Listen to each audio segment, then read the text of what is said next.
Hello friends, welcome to विश्वास classes. इस video में हम लोग अपनी बैंकिंग अवेयरनेस का इंटरव्यू का बहुत important topic priority sector lending इसके बारे में बात करेंगे। समझेंगे पीएसएल क्या होता है, क्या गाइडलाइंस है इसकी, आरबीआई ने क्यों लॉन्च किया, क्या हमें इसकी ज़रूरत पड़ती है। ओके, ये वीडियो आपके आरआरबी के इंटरव्यू के लिए भी बहुत ज़रूरी है, आरबीआई ग्रेड बी के डिस्क्रिप्टिव और फेज 2 के लिए भी बहुत ज़्यादा ज़रूरी है। आइए जानने की कोशिश करते हैं कि क्या होता है प्रायोरिटी सेक्टर लैंडिंग में। पहले मैं इसका एक कॉन्सेप्ट की हम लोग बात करते हैं, थीम क्या थी। एक टाइम ऐसा था कि जो इंडिया में मतलब कुछ सेक्टर्स ऐसे थे, जैसे जो छोटी कंपनीज थी, नई नई कंपनीज थी, उनको लोन लेने में इशू आते थे। लोगों को घर बनवाना होता था, उन्हें लोन मिलने में बहुत ज़्यादा बैंकों से दिक्कत होती थी, स्पेशली छोटे घरों के लिए। एक्सपोर्ट का काम जो लोग करते थे उन्हें लोन नहीं मिलता था।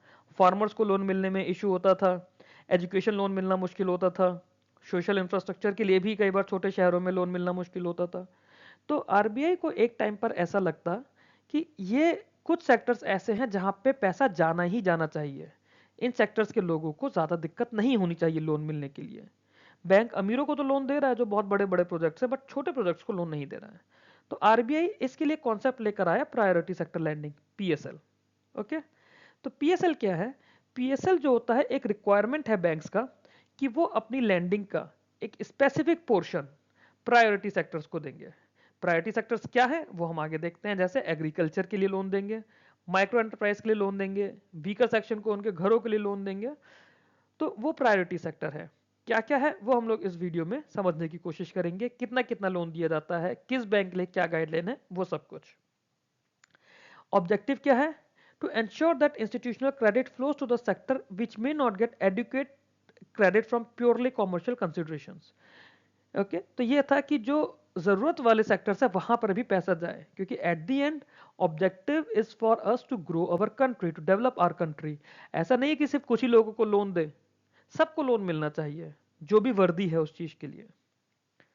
ये एक रेगुलेटरी ये एक रेगुलेटरी ऑब्लिगेशन है अंडर बैंकिंग रेगुलेशन एक्ट, और ये डायरेक्ट किया है आरबीआई ने। तो जब आरबीआई ने कोई चीज बोल दी है और वो ऑलरेडी बीआर एक्ट के अंदर है, तो बैंकों को वो चीज माननी ही पड़ेगी। पूछा नहीं जा रहा है बैंकों से। लॉ के अंदर अगर आ गया, अगर बीआर एक्ट जो कि देश का एक कानून है, अगर कानून के अंदर आ गया है, तो जो भी रेगुलेटेड एंटिटीज हैं या बैंक्स हैं उन्हें ये चीज माननी पड़ेगी। मनवाने का काम आरबीआई का है। In essence PSL is a tool of financial inclusion. हाँ, एक इंपॉर्टेंट चीज, जो पीएसएल है ये फाइनेंशियल इंक्लूजन का भी टूल है। फाइनेंशियल इंक्लूजन जो कि हमारा आरबीआई ग्रेड बी के लिए बहुत इंपॉर्टेंट टॉपिक है, नाबार्ड ग्रेड ए के लिए बहुत ज्यादा इंपॉर्टेंट टॉपिक है। तो PSL is a tool of financial inclusion and direct lending by banks. ये सेक्टर्स हैं। क्या क्या सेक्टर्स हैं? एक नाम है, एक कंपनी में आप इंटरव्यू देने जाओ तो वहां पे सीमा नाम का एक एचआर होगा या एचआर होगी जो आपका इंटरव्यू लेगा। तो वही आपको नाम याद रखना है, एचआर सीमा। HRSEEMA, ओ अदर्स आप याद रखो। एंड ये जो एक्रोनिम मैंने बनाया है इसका कोई भी किसी से रिलेटेड नहीं है। अगर किसी का नाम सीमा हो जो इससे रिलेट हो रहे हैं, देन आई हम्बली अपोलोजाइज। मेरा आपके नाम को ऐसा यूज करने का कुछ भी नहीं है। Okay, H housing, sorry, H housing, R renewable energy, H social infrastructure, E export, E education, M MSME, A agriculture, O others. इनके अंदर क्या क्या होता है वो हम लोग आगे देखेंगे। ओके, अभी के लिए हम इस एक्रोनिम के साथ चलते हैं कि हमारे पीएसएल के लिए क्या क्या सेक्टर्स है। हाउसिंग है, रिन्यूएबल एनर्जी है, सोशल इंफ्रा है, एक्सपोर्ट है, एजुकेशन है, एमएसएमई है, एग्रीकल्चर है एंड कुछ अदर सेक्टर है। आरआरबी पीओ के इंटरव्यू में मुझसे डायरेक्टली सवाल पूछा गया था कि प्रायोरिटी सेक्टर लैंडिंग क्या होती है या फिर प्रायोरिटी सेक्टर एडवांसेस क्या होते हैं, आप इसके बारे में डिटेल में बताइए। मैंने उन्हें 3-4 मिनट तक नॉन स्टॉप बोला था जितना इस पीपीटी के अंदर लिखा हुआ है। मैंने बस पुरानी गाइडलाइंस के हिसाब से बोला था, ये पीपीटी नई गाइडलाइंस के हिसाब से बनी है। ओके, आगे देखते हैं। ये हमारे पास टारगेट और सब टारगेट है बैंक्स के। ओके, हम एक तरफ से देखना शुरू करते हैं। ये है डोमेस्टिक कॉमर्शियल बैंक्स के बारे में। डोमेस्टिक कॉमर्शियल बैंक्स, ये है फॉरेन बैंक, वो फॉरेन बैंक जिनकी 20 से कम ब्रांचेज हैं। ये है रीजनल रूरल बैंक्स, और ये स्मॉल फाइनेंस बैंक्स। ओके, अब इसके अंदर जो डोमेस्टिक कॉमर्शियल बैंक्स है इसमें आरआरबीज नहीं है, इसमें एसएफबीज नहीं है। और कौन से? और foreign bank with 20 branches and above, तो कम ब्रांचेस वाले यहां आ गए। ओके, टोटल प्रायोरिटी सेक्टर, जो भी हमारे पास बैंक का एक टर्म होती है एएनबीसी, एनबीसी होता है adjusted net bank credit, ADJUSTED, adjusted net bank credit. ठीक है, इसमें से कुछ कुछ चीजें माइनस कर देते हैं बैंक के पिछले साल के लोन्स में से, तो एनबीसी आ जाता है हमारे पास। इसकी कैलकुलेशन अलग है, वो हमारे एग्जाम पॉइंट ऑफ व्यू से रेलेवेंट नहीं है, वो आरबीआई के लोगों के लिए और बैंकर्स के लिए होती है जब वो पीएसएल पे काम करते हैं। ओके, सीईओ बीएससी ये टर्म हम लोग बात नहीं करेंगे, ऑफ बैलेंस शीट एक्सपोजर की टर्म होती है, एक जनरल हमारे एग्जाम के लिए, इसकी हमें नीड नहीं है। हम ये मानकर चलते हैं कि जो एएनबीसी हम उसी की बात कर रहे हैं, 40% ऑफ एएनबीसी टोटल प्रायोरिटी सेक्टर इतना करना है। मतलब अगर एक बैंक ने 100 करोड़ रुपए के लोन दिए हुए हैं तो 40 करोड़ प्रायोरिटी सेक्टर होगा, ऐसे ही 40 करोड़ इनके लिए होगा 40%। रीजनल रूरल बैंक्स, क्योंकि ये ऑलरेडी एग्रीकल्चर के लिए बने थे, एग्रीकल्चर डेवलपमेंट के लिए बने थे, इन्हें 75% करना होता है। स्मॉल फाइनेंस बैंक, ये फाइनेंशियल इंक्लूजन के लिए बना है, एमएससी सेक्टर को क्रेडिट देने के लिए बना है, इनके लिए 75% की लिमिट है। ये है overall priority sector, total priority sector. अब उसी 100 करोड़ लोन की हम लोग बात कर रहे हैं, ठीक है। तो एग्रीकल्चर में इनको 18% देना है, मतलब 18 करोड़। ये उस जो 40% का 18% नहीं है, ओवरऑल 100% जो था, जो ओवरऑल लोन है एएनबीसी है, हम एएनबीसी 100 करोड़ मान रहे हैं ना यहाँ पे, तो उस 100 करोड़ का ही इन्हें 18% देना है, मतलब 18 करोड़ देना है। फॉरेन बैंक्स के लिए एप्लीकेबल नहीं होता एग्रीकल्चर बिल्कुल भी। रीजनल रूरल बैंक्स के लिए 18% देना है। ओके, रीजनल रूरल बैंक को भी 18% देना है। अभी 18% में से within this target 40% is prescribe for NCFs. Okay, एक minute, 40% is prescribe for NCFs. ये सब इतना बहुत ज्यादा हमें डिटेल में नहीं जाना, हमारे लिए इतना ही जरूरी है कि 18% एग्रीकल्चर का टारगेट है आरआरबीज के लिए। स्मॉल फाइनेंस बैंक के लिए, उनके लिए भी 18% है एग्रीकल्चर का। माइक्रो एंटरप्राइजेस की बात करें तो माइक्रो एंटरप्राइजेस का 7.5% है डोमेस्टिक के लिए और फॉरेन बैंक्स के लिए। रीजनल रूरल बैंक्स के लिए भी 7.5% है, स्मॉल फाइनेंस बैंक्स के लिए भी 7.5% है। फर्क आता है वीकर सेक्शंस में। जब वीकर सेक्शन में हम लोग बात करते हैं तो फर्स्ट सेक्शन हमें 12% देगा, आरआरबीज 15% देंगे। क्यों? क्योंकि वीकर सेक्शन हमारा रूरल एरियाज में ज्यादा है, तो आरआरबीज वहां पे 15% देंगे, और स्मॉल फाइनेंस बैंक्स भी 12% देंगे। ओके, फॉरेन बैंक्स के लिए ये सारे तो इन वाले फॉरेन बैंक्स के लिए एप्लीकेबल नहीं है। इनके लिए क्या कंडीशन दी हुई है? इनके लिए कंडीशन दी हुई है कि जो 40% इनका एएनबीसी है, उसमें से 32% इनका एक्सपोर्ट क्रेडिट की फॉर्म में होगा और 8% किसी भी और प्रायोरिटी सेक्टर में। जो हमने HRSEEMAO पढ़ा था, उसमें कहीं पर भी ये 8% दे सकते हैं। एक्सपोर्ट क्रेडिट में 32% तक ही दे सकते हैं। ऐसा नहीं है कि पूरा का पूरा इन्होंने एक्सपोर्ट क्रेडिट कर दिया, नहीं। Export credit foreign banks with less than 20 branches shall be maximum up to 32%। करना इन्हें 40% ही है, बट 8% ये किसी भी और सेक्टर में दे सकते हैं। इनके लिए प्राइम एग्रीकल्चर, माइक्रो या फिर वीकर सेक्शन की सब लिमिट नहीं है, ये ओवरऑल लिमिट कहलाती है और ये सब लिमिट्स कहलाती हैं। ओके, आगे देखते हैं इसमें आगे क्या क्या है।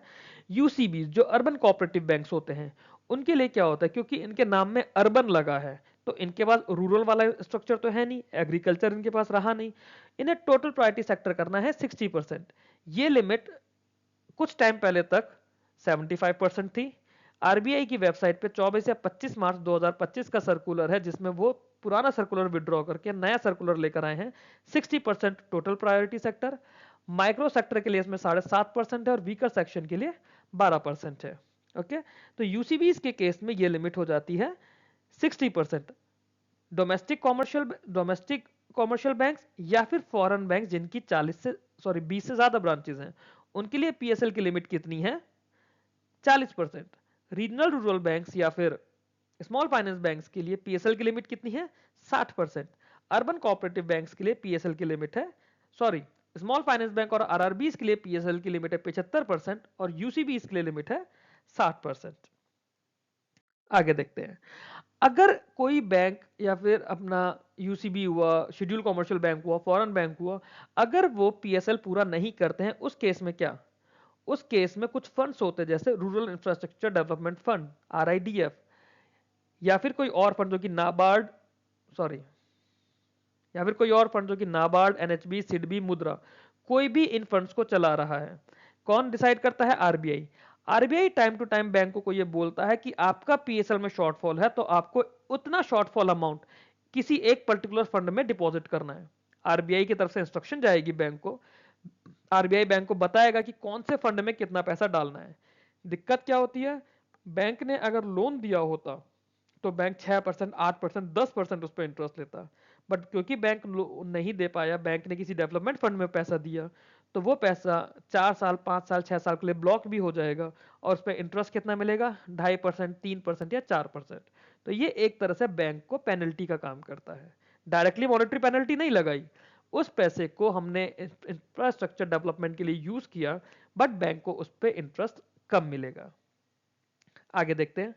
पीएसएलसी एक कॉन्सेप्ट आता है प्रायोरिटी सेक्टर लैंडिंग सर्टिफिकेट्स। इसके अंदर क्या होता है कि फॉर एग्जांपल हम समझ लेते हैं कि एक बैंक है हमारे पास पंजाब नेशनल बैंक, और एक हमारे पास कोई फॉरेन बैंक है, से फॉर एग्जांपल एचएसबीसी बैंक है। पंजाब नेशनल बैंक ने पीएसएल करा, कितना करा, 60% कर दिया। रिक्वायरमेंट थी 40% की, उसने करा 60%। 20% का ये मार्जिन है उसके पास। अलग अलग कैटेगरीज में होता है, एग्रीकल्चर में होता है या फिर ओवरऑल पीएसएल का होता है, वीकर सेक्शन का होता है। इस तरह से अलग अलग सेक्टर के होते हैं। 4 सेक्टर के पीएसएलसीज होते हैं। 4 सेक्टर, 4 सेक्टर्स पीएसएलसी 4 सेक्टर्स में होते हैं। ओके, तो एग्रीकल्चर होगा, स्मॉल मीडियम फार्मर होगा, एमएसएमई होगा, ओवरऑल होगा। इस तरह से है। मैं अगली स्लाइड ले आता हूँ। Okay, agriculture, small medium farmer, MSME, overall, ये 4 पीएसएल के सर्टिफिकेट्स होते हैं। ओके, पंजाब नेशनल बैंक ने पीएसएल करा 60%, उसको रिक्वायरमेंट थी 40% की। एचएसबीसी ने अपना 32% कर दिया, 8% की कमी है उसके पास। वो क्या करेगा, वो पंजाब नेशनल बैंक को कुछ रुपए देकर, जो भी पंजाब नेशनल बैंक उसकी कोट करेगा, उतने रुपए देके उससे उसका पीएसएल का एक सर्टिफिकेट ले लेगा। तो पंजाब नेशनल बैंक अपना 8% का सर्टिफिकेट एचएसबीसी को दे देगा। एचएसबीसी दिखा देगा जी मैं लोन नहीं कर पाया, बट शॉर्टफॉल का मैंने एक सर्टिफिकेट खरीद लिया। एक तरह से वो दिख जाएगा कि वो एचएसबीसी के पैसे से लोन, कि एचएसबीसी ने उसकी भरपाई कर दी। अब जो पीएनबी ने एक्स्ट्रा करा, पीएनबी को क्या मिला, उसे सर्टिफिकेट बेचने पर पैसा मिल गया। एचएसबीसी को क्या रहा कि वो लोन नहीं कर पाया, तो जो लॉस उसका वहां पर होता किसी फंड में देने से, इन वाले किसी फंड इन वाले किसी फंड में पैसा देने से जो लॉस हुआ होता, वो लॉस उसको नहीं होगा। वो एक बार की यहाँ पे कॉस्ट भरेगा और पीएसएल का सर्टिफिकेट ले लेगा उस साल के लिए। तो ये इसका कॉन्सेप्ट है। एमएसएमई लोन्स जो 50 करोड़ रुपए के होंगे स्टार्टअप्स के लिए भी, जो भी स्टार्टअप्स को भी 50 करोड़ का लोन दिया जाएगा, वो स्टार्टअप जो एमएसएमई के लिए एलिजिबल है, उन्हें भी एमएसएमई लोन्स में काउंट किया जाएगा। ओके, एमएसएमई की हमारे पास ये कंडीशंस होती हैं, है ना। Micro enterprise, small enterprise, medium enterprise, ये इनका इन्वेस्टमेंट और टर्नओवर की एक कंपोजिट क्राइटेरिया है जो एमएसएमई की नई गाइडलाइंस है उसके हिसाब से। तो इसके हिसाब से माइक्रो, स्मॉल, मीडियम एंटरप्राइजेस को लोन देना होता है। ओके, आगे देखते हैं, आगे हमारे पास क्या है। ओके, एक हाउसिंग लोन की कंडीशन अभी रिवाइज हुई है। इसमें क्या होता है, हाउसिंग लोन की कंडीशन में सिटीज को हमने 3 तरह से बांट दिया। कौन कौन सी सिटीज हो गई, वो सेंटर्स हो गए जो 50 लाख या उससे ज्यादा की पॉपुलेशन है, वो हो गए जहां 10 लाख या 50 लाख के बीच की पॉपुलेशन है, और वो हो गए जहां 10 लाख से कम की पॉपुलेशन है। अब ऐसा नहीं है कि किसी ने कितना भी महंगा घर खरीद लिया और वो पीएसएल में काउंट हो जाएगा, वो फिर प्रायोरिटी सेक्टर नहीं है ना। अब कोई आदमी गुड़गांव में कैमिलियाज में जाके 100 करोड़ का फ्लैट खरीद रहा है, तो वो प्रायोरिटी वाला सेक्टर नहीं है। 100 करोड़ का फ्लैट लेने वाला आदमी ऑलरेडी बहुत अमीर होगा, है ना। बट वही किसी आदमी को गाजियाबाद में, नोएडा में, बरेली में, मुरादाबाद में, रोहतक में घर खरीदना है, हो सकता है उसे उसकी जरूरत हो, वो प्रायोरिटी सेक्टर में काउंट हो जाए। किस केस में, अगर 50 लाख एंड अबव की पॉपुलेशन है, वहां पे घर की कॉस्ट 63 लाख होनी चाहिए। 10 लाख और 50 लाख के बीच में घर की कॉस्ट 57 लाख होनी चाहिए, और 10 लाख से कम वाले एरिया में घर की कॉस्ट 44 लाख होनी चाहिए। कॉस्ट ऑफ ड्वेलिंग यूनिट होती है कि घर की कॉस्ट, इतने तक का घर, लोन कितना, इतने तक का। पहले केस में 50 लाख, मतलब अगर 50 लाख या उससे ज्यादा की पॉपुलेशन है, वहां पे 63 लाख तक का घर, और उस घर के लिए 50 लाख तक का लोन अगर दिया है, तो वो प्रायोरिटी सेक्टर काउंट होगा। यही घर अगर 65 लाख का हो जाएगा तो काउंट नहीं होगा, या फिर ये लोन अगर 55 लाख हो जाएगा तो भी ये प्रायोरिटी सेक्टर लोन नहीं होगा। सेम वे, जहां पे पॉपुलेशन 10 लाख और 50 लाख के बीच में है, वहां पे 57 लाख रुपए तक के घर के लिए 45 लाख रुपए तक का लोन हमारा प्रायोरिटी सेक्टर कहलाएगा। और सिमिलर फैशन में जो छोटे शहर होंगे, टीयर 3 या टीयर 4 सेंटर, जहां पे पॉपुलेशन 10 लाख से कम है, वहां 44 लाख रुपए तक के घर के लिए 35 लाख रुपए तक का लोन प्रायोरिटी सेक्टर कहलाएगा। ये तो बात थी नया घर खरीदने के लिए। लोगों को अपना घर रेनोवेट भी कराना होता है, घर में कुछ टूट फूट हो गई उसे भी ठीक कराना होता है, लोग उसके लिए भी लोन लेते हैं। तो उसके केस में सेंटर्स की कंडीशन यही है, ड्वेलिंग यूनिट की कॉस्ट यही है। अब पूरा घर तो तोड़ के नया नहीं बनवाया जाएगा ना, उसे थोड़ी ना आप पे प्रायोरिटी बोलेंगे कि भाई उस पर तो ऑलरेडी इतना पैसा है, जब वो पूरा घर तोड़ के नया बनवा रहा है, वो प्रायोरिटी नहीं बना ना। रिकंस्ट्रक्शन या फिर रिपेयर के लिए, सॉरी रिकंस्ट्रक्शन नहीं, रीमॉड्यूलेशन बोलेंगे हम लोग इसे, या फिर रिपेयर टू डैमेज बोलेंगे। 15 लाख तक का, 12 लाख तक का, 10 लाख तक का, इसी क्राइटेरिया में हमारे पास लोन जो होगा हाउसिंग रिपेयर का वो प्रायोरिटी सेक्टर के क्लासिफिकेशन में आएगा। आगे देखते हैं आगे हमारे पास क्या आता है इसके अंदर। अब हम लोग बात करते हैं रिन्यूएबल एनर्जी। जो भी बैंक कोई लोन दे रहा है 35 करोड़ रुपए तक का, ओके, किसी बड़ी कंपनी को, जो कोई अपना ऐसा सेटअप लगा रहा है, मान लो आप एक विंडमिल का सेटअप लगा रहे हो डेजर्ट में कहीं जाके, या फिर आप सोलर बेस्ड पावर जनरेटर का सेटअप लगा रहे हो अपने इंडिविजुअल के लिए नहीं, कॉमर्शियल यूज के लिए, वहां पे 35 करोड़ रुपए तक का लोन जो है आपका प्रायोरिटी सेक्टर कहलाएगा। और अगर आप अपने घर में ही मान लीजिए आपने सोलर प्लांट लगवाया है अपने घर के यूज के लिए, तो 10 लाख रुपए तक का जो लोन है वो आपका प्रायोरिटी सेक्टर के अंदर आएगा। एक्सपोर्ट के केस में हमने पीछे पढ़ा था एक्सपोर्ट क्रेडिट का, जो हमारे फॉरेन बैंक्स के लिए है। एक्सपोर्ट क्रेडिट आरआरबीज और local area banks, local area banks हम अलग वीडियो में डिस्कस करेंगे, आरआरबीज और लोकल एरिया बैंक्स के लिए एप्लीकेबल नहीं होता है। एक्सपोर्ट क्रेडिट जो डोमेस्टिक बैंक्स होंगे, ओके, इनके लिए इंक्रीमेंटल एक्सपोर्ट क्रेडिट होता है over corresponding date of the preceding year up to 2% of ANBC, और जो अपर लिमिट है सैंक्शनिंग की 40 करोड़। तो इनका 2% ऑफ एएनबीसी और 40 करोड़ रुपए तक का लोन एक्सपोर्ट क्रेडिट में बैंकों का काउंट होगा। जो फॉरेन बैंक्स होंगे 20 या उससे ज्यादा ब्रांचेस के लिए, उनके लिए भी यही कंडीशन है। और जो 20 से कम ब्रांचेस के लिए हैं वो 32% तक का लोन अपना दे सकते हैं। फॉरेन बैंक जिनकी 20 से कम ब्रांचेस हैं वो 32% तक एएनबीसी प्रायोरिटी सेक्टर में दे सकते हैं। रीजनल रूरल बैंक्स के लिए हमारे पास एक्सपोर्ट वाला ऑप्शन प्रायोरिटी सेक्टर के लिए अवेलेबल नहीं होता है। आगे देखते हैं एजुकेशन में जो लोन जाएगा, एजुकेशन का लोन 25 लाख रुपए पर बोरोवर तक होता है, ओके। 25 लाख रुपए से अगर ज्यादा का कोई एजुकेशन लोन ले रहा है फॉरेन एजुकेशन के लिए किसी और चीज के लिए, वो आपका पीएसएल में काउंट नहीं होगा। एमएसएमई को जो भी बैंक लोन दिया जाएगा वो प्रायोरिटी सेक्टर काउंट होगा। इवन स्टार्टअप्स के लिए जो एमएसएमई कैटेगराइज हो रही होंगी या होने वाली होंगी, उन्हें भी 50 करोड़ रुपए तक का लोन पीएसएल के अंदर काउंट किया जाएगा। एग्रीकल्चर के अंदर अलग अलग तरह के लोन होंगे, आपके एग्रीकल्चर के लोन पीएसएल में काउंट होंगे। बट जो लोन फॉर एग्रीकल्चर इंफ्रास्ट्रक्चर है उसके लिए कंडीशन है कि 100 करोड़ पर borrower from the banking system. Agriculture loan के अंदर सबसे इंपॉर्टेंट पॉइंट यही है कि एग्रीकल्चरल इंफ्रास्ट्रक्चर की एग्रीगेट सैंक्शन लिमिट है ओवरऑल एग्रीकल्चर इंफ्रा के लिए बैंकिंग सिस्टम में। किसी इंडिविजुअल बोरोवर की बात नहीं हो रही है, एग्री इंफ्रास्ट्रक्चर के लिए बात हो रही है, जैसे वाटरशेड डेवलपमेंट प्लान है या फिर कोई वेयर हाउस डेवलपमेंट हो रहा है, तो वो एग्रीकल्चर इंफ्रास्ट्रक्चर का पार्ट हो जाता है। उसमें 100 करोड़ पर borrower from the banking system बात हो रही है। इंडिविजुअल में ऐसा नहीं कि किसी किसान ने जाके अपनी खेती के लिए लोन ले लिया 100 करोड़ का, वो कोई नहीं लेता है। इंफ्रा बनता है, पूरा नहर बनाई जा रही है उसके लिए, या फिर वाटरशेड डेवलपमेंट किया जा रहा है, या इस तरह का कुछ काम हो रहा है। आगे देखते हैं सोशल इंफ्रा के अंदर क्या है। अगर स्कूल ड्रिंकिंग वाटर फैसिलिटेशन हो रहा है तो 8 करोड़ रुपए पर बोरोवर। अगर बिल्डिंग हेल्थ केयर फैसिलिटीज है 12 करोड़ पर बोरोवर। इसे थोड़ा रब कर देता हूं, दोबारा इस चीज को समझिए।